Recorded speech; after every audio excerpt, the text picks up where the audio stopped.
Hello, good evening, and welcome back to the Chronicles of a Gooner, the Arsenal podcast, brought to you by the Last Man Standing with loserpool.com. As ever, I'm your host, Harry Symeou, and we're live.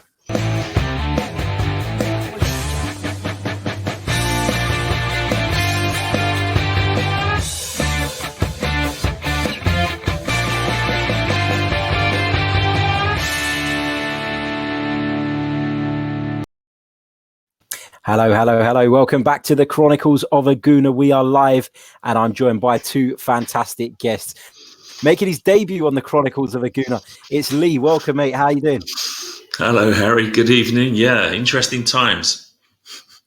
Interesting times indeed. And also joining us is my colleague from the same old Arsenal. It's Dan. Dan, welcome, mate. How are you? Yeah, very well, thank you, mate. Well as I can be, mate. Over the last couple of days, it's been a mix of emotions, Harry. Mix of emotions. It has indeed. And there's, of course, plenty to talk about, as there always is when it comes to Arsenal. Let's start with the game, though. Let's talk about the actual game itself. Arsenal 2, Southampton 2. Felt like a defeat.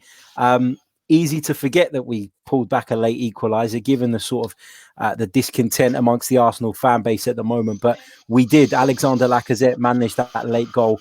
And it was a weird atmosphere, wasn't it, Lee? It was as if people didn't really want to celebrate it. Dare I say there were some people that kind of wished that we didn't equalise.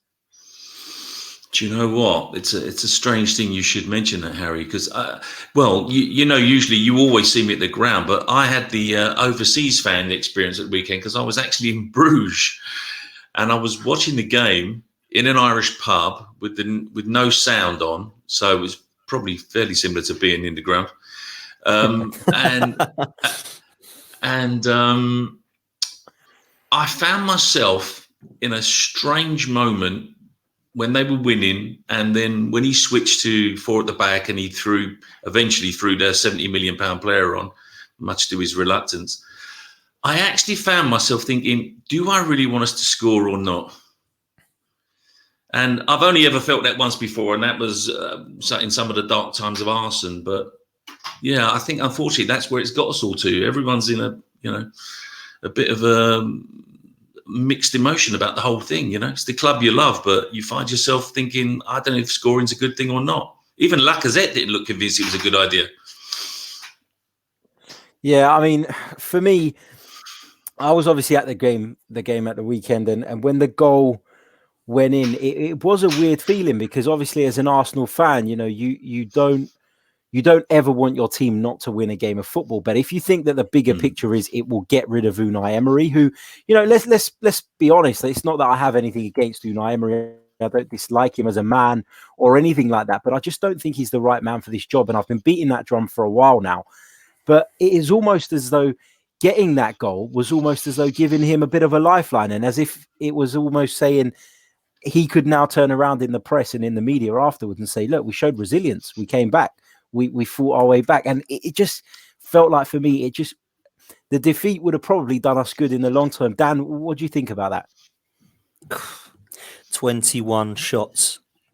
21 shots. This is Southampton, mate, right? We played 5 at the back, which proves that he was scared of Southampton. This is a team that was low on confidence in Southampton. And I know that we are as well, but you're looking at Southampton as basically Ralph or is under as much pressure for me than even more so probably than Unai Emery at the moment.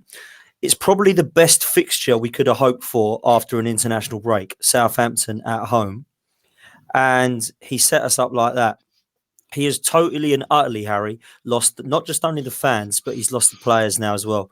Because I saw the goal go in. That's where I sit as well. I'm on the North Bank. I'm by the corner flag. So obviously that was my end.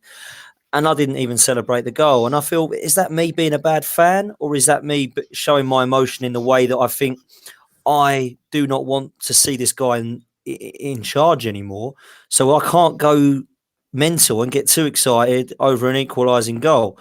And I think as well, the thing that summed it up for me even more so was, I said this last night on the pod as well, was the fact that there was a throw-in that Tierney took and he was trying to pass it down the line, throw it down the line to Lacazette. And Emery was saying, in his ear, he's saying to Tierney, go to Guendouzi. I think it was Guendouzi or Torreira. It was basically in the central area of the pitch. And I think what happened when they brought Pepe on, Ozil come into the game a bit more then in the second half, I thought. So, but Lacazette was seeing that there was a wide option over, and you could see him saying, "Look, I'm on. I'm not going to be offside. It's a throw-in. Throw it down to me." And Emery saying, "Don't go middle." And you've got Emery and Lacazette shouting at each other while a throw-on's being taken, saying, "Why are you not letting him throw it to me?" That to me says he has got totally lost the players, and Lacazette, as well as a few others, it seems, has got no faith in this manager anymore whatsoever. It seems to me like it is done. I heard the chanting, the Emery out stuff. I wasn't singing it, but I knew it was coming. It was obvious it was going to happen sooner or later. And the whole negativity around the ground, to me, I think it is done. And I'm so disappointed that it is Monday evening and Unai Emery is still our manager now. That's all I've got to say on that part in terms of the game. Yeah, I mean, for me, looking at the lineup, the way he initially set up the team, first of all, the back three, he was quite clear last season that he was only doing that to try and make us a little bit more defensively stable. He kept saying that. He kept making the point that he preferred a back four. And if you look throughout Unai Emery's history, he's always gone with a back four. So we started the season with that back four, but he's very quickly reverted back. Now, that shows me that this is a manager who is just desperate to get results at the minute. He's trying everything. He's pulling out all the stops, but unfortunately, it's just not good enough. And we're Arsenal Football Club, and we can't be accepting this. I mean, yes, it was a back three on paper, but I guess when you're out of position, it's a back five. Is that really how we want to be setting up at home to Southampton, who, with all due respect, look like they might be fighting relegation this year? Lee, have you been confused by his negativity, particularly in some of the home games? Oh, Harry, I remember I spoke to you recently about you and I met outside Wolves away last season, and we were discussing that game. And that around that time was kind of the time that I started to have severe doubts about Emery. And basically what it came to me was this guy just plays underdog football. He's playing, obviously, the style of football he played in Spain, when he was not one of the front runners, but he played a certain type of football. But he's so fearful of the opposition. He's so obsessed. I mean, it feels like we've gone from one extreme to the other. Arsenal practically ignored the opposition and just said, right, we'll play how we like. And, you do what you like, And then now we've got the guy who's obsessed, and he only plays with regard to the, to the opposition. I mean, and some of the spoils at this guy's disposal. I mean, I think someone was saying today, across our front line, if we play in Ozil, if we've got Pepe and Aubameyang and Lacazette, we've got £250 million worth of strikers, and we've got negative goal difference. Crazy, isn't it? It's crazy. It's really crazy when you think about it like that. It is crazy. I mean, there were rumours, of course, last night in particular, that was suggesting that Unai Emery had been sacked, and that he'd actually left the country, he'd gone off to Spain, whatever. Lots of rumours, nothing really confirmed. We heard that there might have been some sort of meeting going on today, but again, there's no real confirmation of that. But I was kind of excited by the news that he could be sacked. And I don't say that in a horrible way. I just think that Arsenal really desperately need a change. And for me, that it would have been the right time to do it. I mean, a game on Thursday night just seems like a bit of a... Is it a real occasion? I mean, if Unai Emery goes and wins that, does it really change anything, Dan, in your opinion? No, I don't think it changes anything, mate. And, it's not really been the results as such that's disappointing me, Harry. It's been the performances, mate. And I think that performance I saw on Saturday was probably one of the worst performances I've seen at the Emirates. I'm not going to say in the history of the club, because we have had some shockers over the years, but certainly at the Emirates, I don't think that was definitely one for me that I'd put up there as one of the worst, if not the worst. And I look at the stats, 50 days since... 50 days since Arsenal have last won a game, 71 shots in the last 3 games that we've had against us. That to me is stats that isn't Arsenal.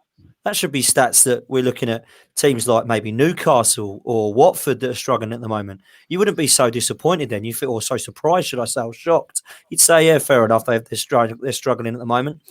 That means we're looking at like relegation form here. We're not looking at perhaps 1 or 2 bad games. This has been a run of terrible, terrible performances.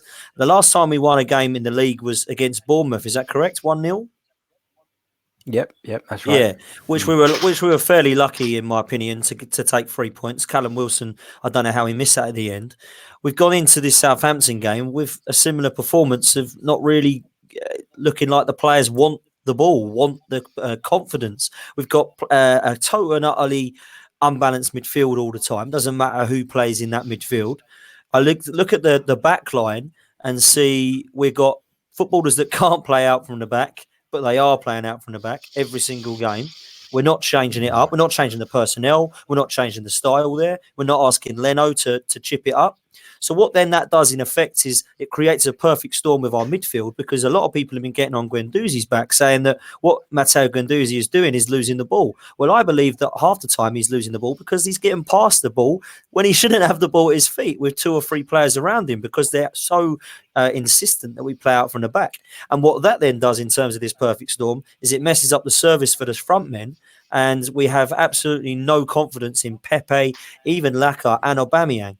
Now, Lacazette, I thought, took his goals well, but you could see in his face, he was so downhearted, so disappointed, lack of wanting to be there and play under this manager for this team. So I genuinely believe that Lacazette and Aubameyang would sign contracts because I think they're happy being Arsenal players. I don't think they're happy playing under this manager. And I don't care who it is now. I don't care whether it's Freddie Ljungberg, whether it's Nagelsmann, whether it's Rodgers, or whether it's Pochettino. We need somebody else now, because it's got to the stage for me where I'm just not enjoying turning up and watching Arsenal play football. And that's really sad for me to say and admit that. That's the thing, isn't it? For me, the enjoyment factor has gone. And that, as much as Arsene Wenger needed to go, and he did need to go, we've had many conversations over the years about the fact that, he'd been left behind and things had moved on and maybe he wasn't up to the job anymore. But the one thing that I could guarantee when I went to the Emirates was that I was going to be entertained, whether that was Arsenal leaking 3 goals at the back and then chasing the game. There was always that entertainment factor. Whereas now I don't have that, and I genuinely don't look forward to going to the games. I always will go because we love the club and that's what we do. But I mean, it just feels like it's come to the end of the road for Unai Emery. I mean, Lee, we tried to give him time at the beginning, didn't we? But it's just not working.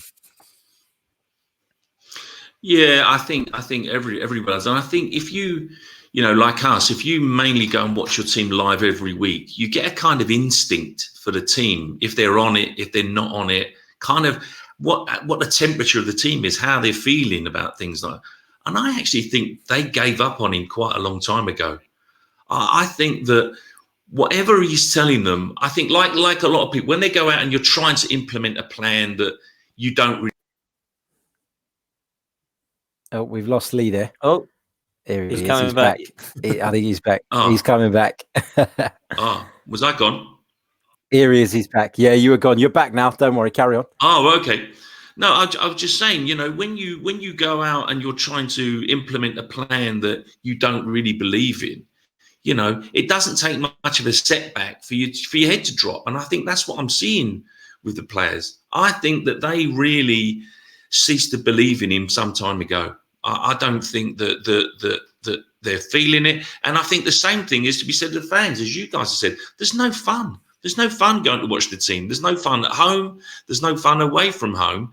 And almost, I said to someone the other day, I feel like as a fan group, considering, what we had in the last years of Arsenal's reign, I think we're suffering from like PTSD. It doesn't take much for us to get a bit down in the dumps of everything. And I think that also leads to some division. At the start of the season, there was a bit of optimism when we had the signings. And I think, the only thing that Emery succeeded doing now is he's succeeding in bringing the fan base together and, wanting him to leave. Yeah, exactly. Great point. I think as well, in terms of the actual Europa League games and the cup games early on, we don't know how true it was about Freddie Ljungberg taking over, but I actually enjoyed watching them more than I did the Premier League side. Now you can see it must have reverted back, because the last couple I've been to have definitely been an Unai Emery masterclass, without a doubt. So unfortunately for me, it's got to the stage now where every game is becoming painful. But it all stems. Can I just make a point about that, Harry? Yeah, go ahead. In that one thing I did want to say is that, I know there'll be people out there, and obviously fans from other clubs love to get on this stuff, and some of the press like to get on it, about some sort of witch hunt of Emery and all that. I just want to say now, I think that Unai Emery is a thoroughly decent man, and he's obviously a very hard-working coach, and I think he's trying his absolute best. But I just think the job is a level beyond which he can cope with. It just, this is the third most successful football club in England, and a worldwide brand, a worldwide famous club. And it's not for everyone. Not everyone can do that job, And that's why I've put the emphasis on the board now, because in my opinion, they're taking the pee out of him, because they know that he's not up to the job. Surely this board, the fans can see it. Surely the board can see it. They're leaving him in post. That's out of order, because this guy is trying, and I genuinely believe he does. I've got nothing against Emery. Harry will tell you I backed him up right at the start of the season. I was behind him. I wanted to get behind him and give him a chance, because I felt that was what he deserved. He's proven he can't do it. I don't hate the guy. I just think he's not good enough for this job. So the board can clearly see that now and say, listen, Unai, thanks for your time. You have tried. Unfortunately, it's not working. We are going to replace you. That's all that needs to happen. But unfortunately, they're now giving him the more pain, so that we've got, let's say he stays till West Ham. That means we've got Frankfurt, Brighton, Norwich and West Ham to try and get through. And I don't see us taking many points from those games with this guy in charge. No, I agreed. And for me, what drives me absolutely mental is when I hear people say, we can't sack him mid-season because it's not the Arsenal way. Well, and then they make that comparison to Chelsea. We don't want to be like Chelsea. We don't want to be like Roman Abramovich, wielding the axe every time results turn bad. But if you look at what Roman Abramovich's Chelsea have achieved since he's been there, you take that every day of the week, because that is a man who has put his money... Yeah, he's put his money where his mouth is, and he is interested in the success of his team on the field, not just commercially, not just in his pocket. It's all about his team achieving stuff. Maybe that might have dropped off a little bit now. There are certain factors regarding the Abramovich situation with sort of the way he's allowed to invest in England, and that's become a bit of an issue. But overall, during his time at Chelsea, he's taken a huge interest into the way his team performs. Now, that brings us on nicely to talking about the We Care Do You campaign. There was another statement that went out last night. First of all, Lee, I know you've been quite involved in the We Care Do You stuff. You've been in the group. I'm in the WhatsApp group too, but I know you've been a lot more involved than I have. What is the statement looking to achieve? What is the plan this time? Is it, it's come out at the right time, in my opinion, because of everything that's going on. But sort of what is the campaign hoping to get from it?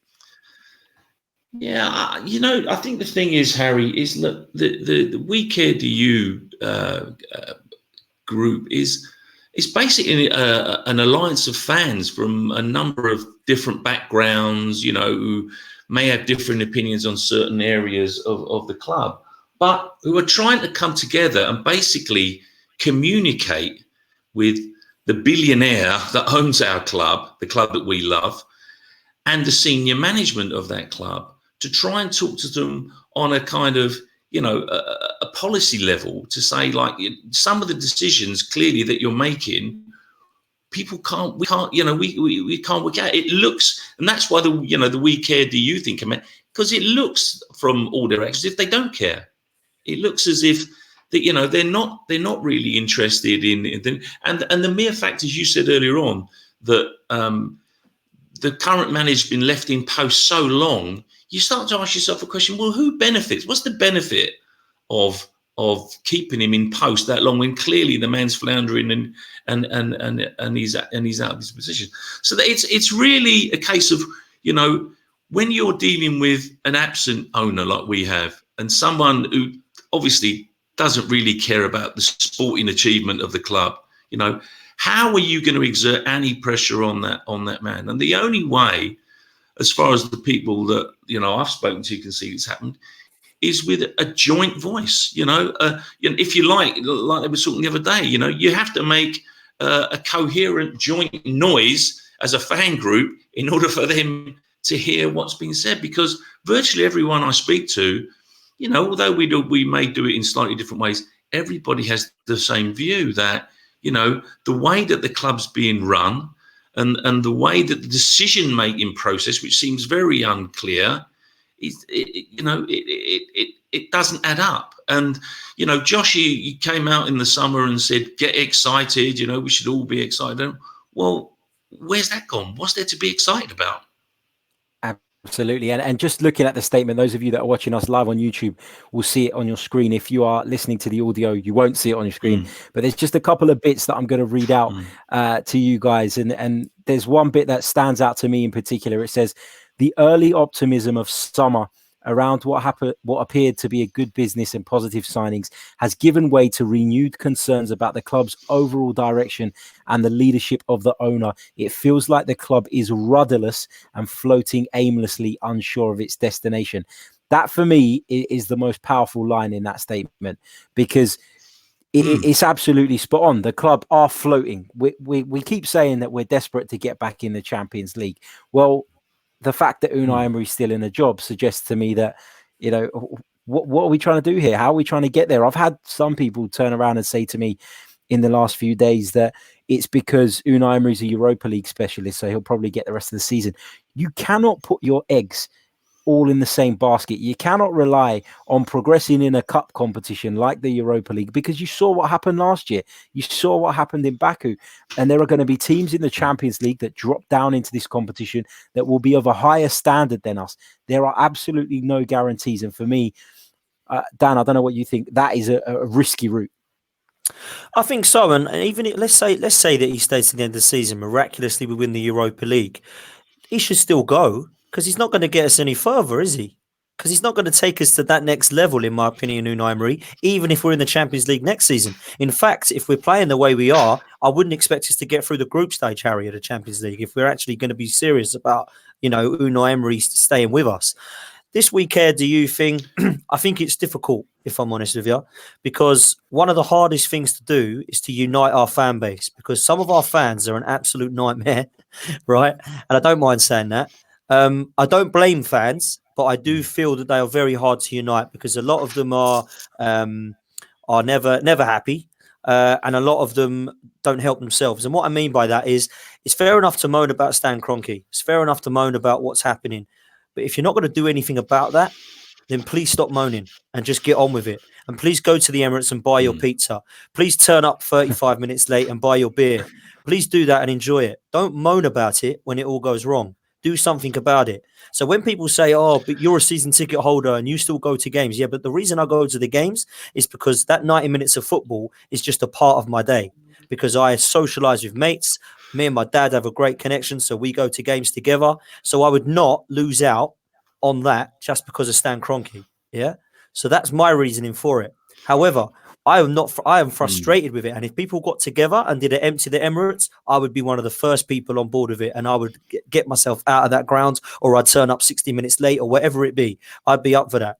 With the weekend, do you think, excuse me, the only thing that I was a bit, say, frustrated or maybe disappointed about was the fact that it was so quiet for so long.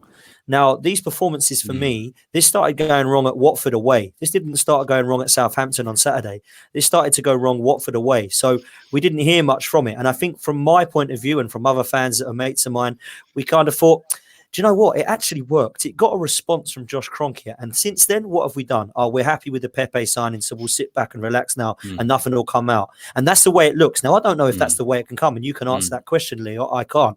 But that's the way I think it's come across to some fans. And I think that that's the frustration with it, because actually everybody turned around and said, do you know what? That was actually worked. And Josh come out. First time I've ever seen his face in an interview.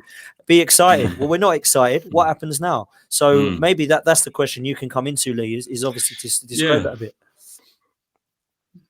Yeah, I think you make some good points there, Dan. And I think the thing about it is, as you just rightly pointed out, it's not an easy task to unite the fans. And and we've had obviously a number of years where there was quite a big division between the fans, with the Wenger thing and how that was treated and how it went back and forth. So I think that what the alliance of fans, what the group of Weekend you were trying to do was to take a considered view on that, and to not to try to be too reactionary to things. But believe you me, there was a lot of discussion behind the scenes about communication and, do we think there should be, more communication on that level and more regular communication with the fans.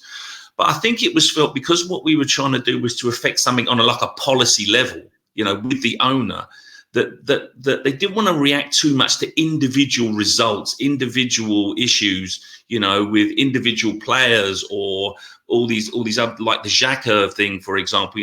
There was discussion about that. Should respond, and I think it's just felt that at the moment, what we're trying to do is to keep it on a policy level, to appeal to the senior management, to appeal to the owner, to address some of these issues, whilst doing that, making them aware that, for example, sponsors will not be very happy if suddenly things start to happen within the Emirates, if suddenly there are empty seats. And I think the thing you mentioned there, for example, with empty seats, well, look, we're already seeing it in some Europa League games. There's a lot of empty seats in those games. And it wouldn't take much more for the ground to look completely empty, if people don't, if the owner and people don't start responding to some of these things. Because I cannot understand for the life of me why they don't want to engage with the fans. I don't get it, unless, as we all know, they don't really have a sporting ambition for the club. They don't really have some level of that. So the things that you speak about, I think that at the moment we're trying to adopt this policy where we'd like them to respond to a grown-up approach, but there are other measures and other issues and other levels to this campaign that will continue on if they continue to show a lack of interest. Yeah, absolutely, and those are great points from both sides. And the point is, the key point is that it is really difficult to unite everyone, because there are people who all have the same goal, but they just go about it in different ways. And people are so passionate about this subject because it is a club that means the world to all of us, that often we can get involved in arguments with each other, but we're actually arguing for the same thing. So it's really difficult to find that balance. And, fingers crossed, it's come out now. There's a statement out there. It's another one. It's the second one. Got a response the first time. Hopefully we get one this time as well. But time will tell. It is also something, Harry, that I think it's building. We're still in the early stages of this. This only really came about in the summer for real. So we're still in the early stages and trying to build something. But as everyone knows, there's a number of different people who are involved in it, and we have to try and bring those people along. But since then, structure has gone in, and it, as I said to you, on balance, it was felt this was the right approach to take. But believe you me, behind the scenes, we will not sit back and just allow there to be no response to this. Things will move on, and we hope that everyone can feel like they can get behind that and see that we can be one voice, and he will have to listen. I think as well, it would be nice as well if just fans could just know what's happening. I think that's the main thing for me, is to know what is going on. And if you are working hard behind the scenes, absolutely, I'm not going to slay that. I'm going to be all for that. It's just nice to know what is happening out there. We're trying. This is going to be happening. This is what we're all doing. We're all come together. And, I don't want it to become political at all, but I think it would be good for people to know what the next steps are. So I think you've answered that, Lee, to be fair. Dan, are you talking in terms of the group, in terms of what what the plans are, do you mean, or are you talking in terms of the club? With the week here, do you? What is happening? Okay. Right. Yeah, what is happening next? Yeah. Just so fans can say we're aware, and you know what, fans can get behind it then, because they'll be like, do you know what, we know what's going on, we agree with it, we'll get behind it. So yeah, I think that's good feedback. I appreciate that. No, thank you as well. Great stuff. Look at that. Two Arsenal fans having a civilized conversation. Who would have thought it? It is possible. It is possible. Right. So we've spoken about the game against Southampton, disappointing result. We've spoken about Unai Emery's approach. We've spoken about the rumours that he could be on his way out of the door. And we've touched on the We Care Do You campaign as well. I'm going to put a question to you guys whilst I ask those in the comments section who are watching us live. If you've got any questions, you've got a couple of minutes to get those in the chat box now, and I'll come to those in just a couple of minutes. But let's say Unai Emery is sacked tomorrow. Let's say ideal situation. And, I don't think there's anyone that doesn't think that's the ideal situation. Now, Dan, what would you do in terms of replacing him? And let's be realistic. Let's not say we're going to go and steal Brendan Rodgers from Leicester, or we're going to drag Pep Guardiola to the Emirates. What is a realistic solution, and what do you think will probably be the most sensible solution? Okay, it's a great question, mate. I think what would be sensible and what would be realistic, Freddie Ljungberg till the end of the season. I feel that if the rumours are true, that we saw enough for him to take charge of some of those early cup games. I liked what I saw. He's got an understanding of the under-23. He's got an understanding of the first team, and he's an Arsenal man. But I wouldn't give him the job full time. I would then allow us to look at somebody like Nagelsmann, Ten Hag, or Brendan Rodgers, or even Poch in the summer and go for one of those. My pick was Julian Nagelsmann. I'd like to see Nagelsmann. I want a young coach. I don't want an Allegri or a Benitez or somebody like that. I want a young, hungry coach. So that is my ideal situation. Freddie till the end of the summer, and then we look to get Nagelsmann from Leipzig. Lee, your thoughts on a potential replacement? I mean, I know we're talking prematurely here, but the sacking, in my opinion, is going to come at some point. Yeah, I think the one of the biggest challenges we're facing here is Aubameyang and his contract. And earlier in the month, I was saying to people, well, look, there's a choice here. You either keep Emery or you keep Aubameyang. You're not going to be able to keep both if Emery stays in the club. So I think I would go along with what Dan said in terms of Freddie until the end of the season, and I would hope that Freddie had a good enough relationship, with Aubameyang that he might reconsider things. Because I worry that if we don't get in the Champions League, he won't sign. If we don't get that top four, I'm very concerned about that. And obviously, as we know, with our running at the moment, you could have Brian Clough at the top of his game, and probably, you wouldn't. You still wouldn't get into the Champions League places. But I would go with Freddie. I would actually consider at the end of the season also having a look at Patrick Vieira and seeing what he's doing, because I think we've got to get some. Early in the season, there's a lot of talk about Arsenal DNA, and I'm not really seeing it. In the club. Freddie's there, and I don't know. I'm not sure exactly how much influence he has, and it's nice that Edu's back in. But I'd like to see more of that, and I think you got to rebuild the spirit and the soul of this club. Because I think we've been pretty well, like I said, the PTSD thing. I think we've been pretty well damaged as a fan group over the last few years. And so I think I'd go with that. Go with Freddie as well. How about you, Harry? Yeah, I think it's a sensible decision, and I agree with Dan. I don't think you can do a Manchester United and give him the job permanently, just like that. I think you need to give him some time. I think when you have a manager who's performing poorly, like Mourinho was at United, like Emery is now, you basically end up with a situation where any change will give you an uplift.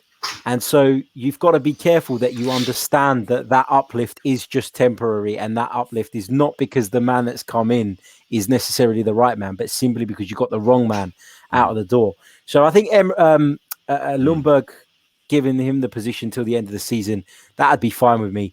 But we'd have to look at someone a little bit more long term. And I'd love Freddie to be the man for the long term, but realistically, we're Arsenal Football Club, and we're looking at pushing on to the next level, and we need someone who's ready, in my view. So that's what would stop me giving it to him on a longer term. But you never know. We might think differently 6 months down the line if he was to come in and have a good go at it. So things change all the time in football, and that's kind of where Arsenal have been left behind, in the sense that they don't change with the game. We hold on to a manager for 22 years, which as great as he was at times, has left us behind.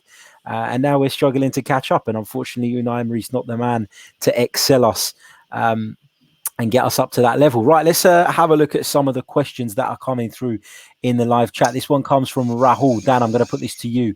Do you think that our board already think the top four is out of reach and they're now counting on Emery to win the Europa?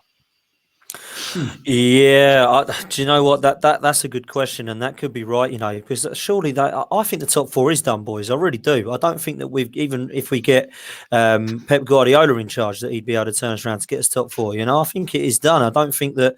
I think we've lost it too far behind, and they still seem to believe that this manager is the Europa League king. And stats would suggest that he is in terms of his 3 wins at Seville. But I think the problem we've got is the way he's playing at the moment would suggest that he's not going to get us a win against anybody in the bottom half of the table, let alone in the Europa League. So maybe that is what the board want. Raul, 100% is Unai Emery is Raul's man, isn't he? That is the one. That is the way forward. He loves him. He wants him to be there. I know Gazidis disappointed him, but obviously Raul and him have got this Spanish connection now, and they just seem to want to. He wants to put his faith in him, and that for me is one reason why tonight hasn't happened the way we wanted it to, because we haven't got everybody singing off the same song sheet. Raul still wants Unai Emery in charge, and perhaps that is what he believes, that he's the man to win us the Europa League. I think that's a great question, and I think he may be right there. Do you know what I find strange, though, about the whole Raul thing is we're talking about a guy who has come from Barcelona, which is a club that demands success. Let's be honest. You can't get away with being poor at Barcelona. You can win a treble at Barcelona and still find yourself being pushed out the door at the end of the season. But why has someone who's come from such a ruthless environment, why is he willing to put up with such poor performances and poor morale within the team? Is it a sign of how weak our leadership are right at the top? Is it because there's no pressure on him, whereas at Barcelona there would have been? I just find it so strange how you can go from working in that environment to an environment where you've seemingly got free reign, nobody to answer to, and you can allow situations like this to continue for a long, long time. I mean, perhaps he's a bit stubborn, and perhaps he doesn't want to damage his ego, and he trusts in his appointment, and he believes Unai's the man. I don't know, but for me, it's clearly not working, and it does need to change. And Raul could be an issue there if he believes that Emery is still the man. That's worrying if he thinks that is true. Absolutely, Lee. I've got another question that's come You've got to look at the people. Go ahead. No, I was just thinking. No, go ahead, mate. Sorry. You got to look at the people who are above Raul in Barcelona and what they're. I don't think they'd have let his standards slip. Whereas the people who are above him, like you said, he's got free reign. He hasn't got someone with their foot on his back, saying, Great point. Absolutely. Great point. If you turn up to work and your boss is not there, you're naturally going to slack off a little bit, aren't you? It's just the way of the world. Absolutely. It's just the way of the world. If they're not on top of you, you're going to kind of do your own thing. Of course. Lee, I'm going to put this one to you. Oh, we've lost Lee again. He'll be back in a sec. Here he is. I'm back. Here he is. He's back. Lee, quick question for you. Yeah. This one is from Ryan. He says, who is Arsenal's best central defensive pairing? Now, it drives me mad seeing Socrates and David might be Luiz me and together. you, Harry. Sometimes I think we're closer to the goal than they are, if I'm honest. Yeah. Who are Arsenal's? Go on. Sorry, you were making a point about that. No, I was just going to say it drives me absolutely crazy seeing those two in the team week in, week out. What would you do if you were the manager? Would you change it up? Who would you change it for? And what are your thoughts on it? I think David Luiz and Socrates, unfortunately, in my way, are too similar. They're too gung ho. The pair of them, they're both. And I think that when they're both in the team, they make everybody plays kind of jittery at the back. If you like, everyone's on edge. Everyone's playing with a kind of nervous energy. So I would never play the two of them together personally. I mean, I would still go with Holding if he's fit. I'd still have Rob Holding playing in there. And in all honesty, I know some people are recently a little bit down on Callum Chambers because he's been pushed out on the right hand side. I would let them, Callum Chambers and Rob Holding, have a go in there, and see what they can do and give them a few games. These guys have had loads of games, and what we know about Socrates is, and you and I have stood behind him for many a day and seen him that he can do anything. Anything can happen when he's at centre half. He goes charging out. Look at it. Look at the challenge he made against Harry Kane when they scored against us. In that he went tearing out and made a challenge. He had no reason to go anywhere near it. The ball flies over his head, and what was he doing? What was he doing on Saturday when he was running with the ball? I mean, how didn't they score from that? Yeah, but that's the point, isn't it? Why is he being asked to do that? He's such a limited player, and our manager is insisting on this nonsense. Like, playing out from the back, is the purest way of football. Yeah, if you can do it, it's great to watch. It's fantastic in my view, and it's just my view. It's the right way to play the game. But you can only do that if you have the personnel to do it. Manchester City struggle to do it at times. And look at the players they've got. And you're asking Socrates to bring the ball out. This is a guy who, by the way, the Greek national team coach has kicked out of the team. He has kicked him and Manolas of it's gone out of my head. Manolas, you know, of it. Yeah. It was at Roma, wasn't he? Was at Roma, Yeah. Those two have both been kicked out of the team because their attitudes and because they want to progress. They want to play proper football, and they don't feel like they can do it with those two. So they've moved them on. But it would make sense even if they did it like 30% of the time. But we're doing it 100% of the time. And you think, no, surely you're not going to do it again. You're not going to pass that ball to him along that line. And they do. For me, they need to get Luiz and Socrates on the scrap heap with Mustafi and just send them away somewhere. Holding and Chambers, for me, I agree with Lee. But let's hope next season our centre-back pairing is Saliba and Upamecano. That's what I'm really hoping for next season. Here's a controversial opinion, but I actually think that Mustafi is better than Socrates. I genuinely do.